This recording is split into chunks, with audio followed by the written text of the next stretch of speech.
Well, I think it'd be good to go around everyone and do a bit more of a kind of crystal ball outlook on how you see things evolving a bit more longer term, and what kind of what fundamental changes you think will be made to the industry as a result of this, because I think it's going to be the case in all industries that there's kind of reasonably substantial changes to the way that business works.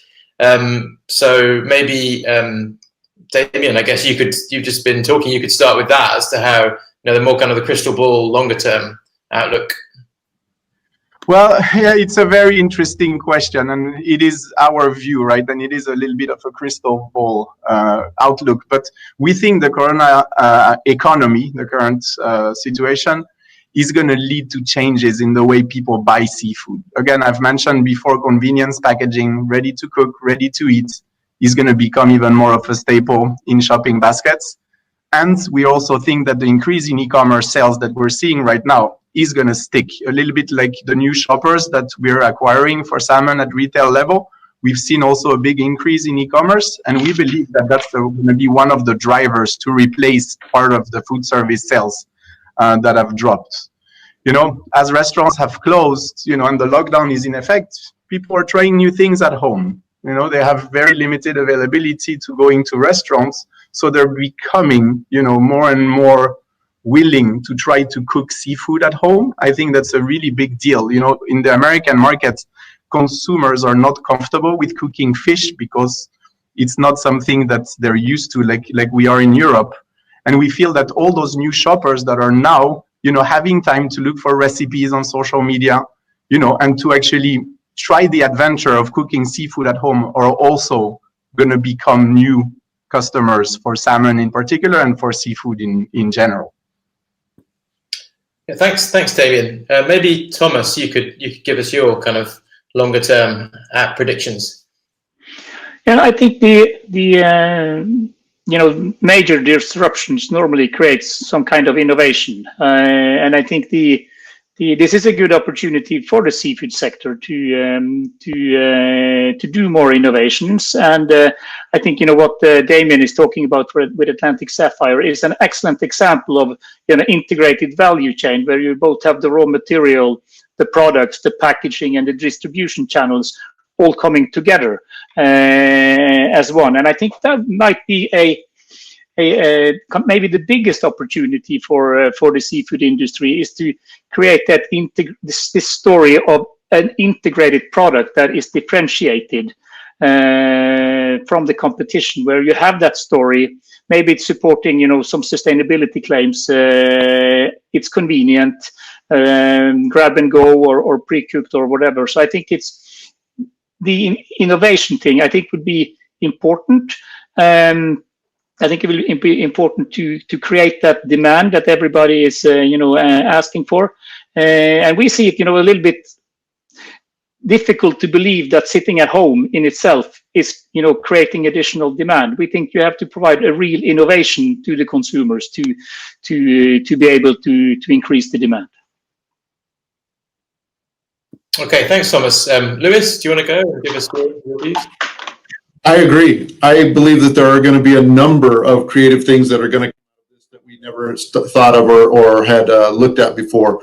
The business has always been somewhat traditional, but we've got to create buzz. We've got to create buzz. People are going to look for protein choices.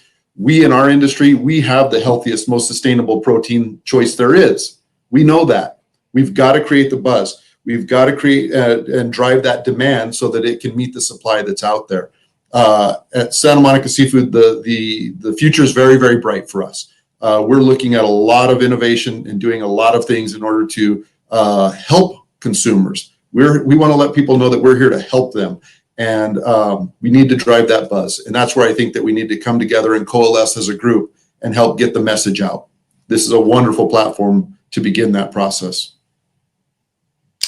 Thanks, Lewis. And then from a farming point of view, Arild, what do you think will be, the kind of the big fundamental shifts that stick in the business? The one thing I know, and that I'm probably wrong because it's so hard to predict now with how the future will look. But with all this uncertainty. But what I'm hoping to see is a bit like we've seen if you look to Asia and saying they are a bit earlier in this pandemic and the different phases. For instance, a market like the Korean market, where the e-commerce has boomed, and now that the restaurants are coming back, to actually have a net growth of the salmon consumption. So that is quite interesting, whether we see that kind of shifts. I'm not as optimistic on the short term. I think I'm a bit concerned on the financial situation in most markets and the impact of the demand side. But there will for sure be innovations that is triggering it, not at least on the food service and the home delivery part. Because one thing is that people and the restaurants are opening up on a lower capacity, but you also have to keep in mind that people, depending on how this pandemic is evolving, but people will still be afraid of getting infected. And one example is, for instance, from comparing Sweden and Denmark, where Denmark had closed basically the opportunity to go to restaurants, and the Swedes kept it open. Still, they both saw the same reduction in the spending in those kind of channels. So it's not just about what is physical open, but also how people are thinking around it. So I do believe that the home consumption will be increasing going forward. And unfortunately, I have to say the food service will probably struggle to come back in the short term. Yeah, I mean, it's very hard to know how long this kind of hit to consumer confidence is going to continue, isn't it? Sort of psychological effect. Yeah, Daniel, what do you think? Well, I must agree with the other panelists. I mean, I think in the long term, we have very good opportunities. I mean, this and I agree with Luis. We have to work together with the distributors, the retailers, and increase our market penetration. This is the moment. You know, we have to pass these prices to the consumer. And I'm sure there's a lot of new consumers that will stick to the product. We have seen this before, but at the same time, and I agree with Ariel, it's going to be tough in the short term. I don't know how long this will last, but as well, we see prices coming down in the U.S., but for instance, in 3 of the top 5 markets for Chilean salmon, Russia, Brazil, and Mexico, we have seen their currency devaluate between 20 and 45%. So for the Brazilian consumer, the price is not coming down. You know, it's actually going up. So this is a big challenge, you know, when we look at other markets, and we will have to wait to see the speed of the food service recovery.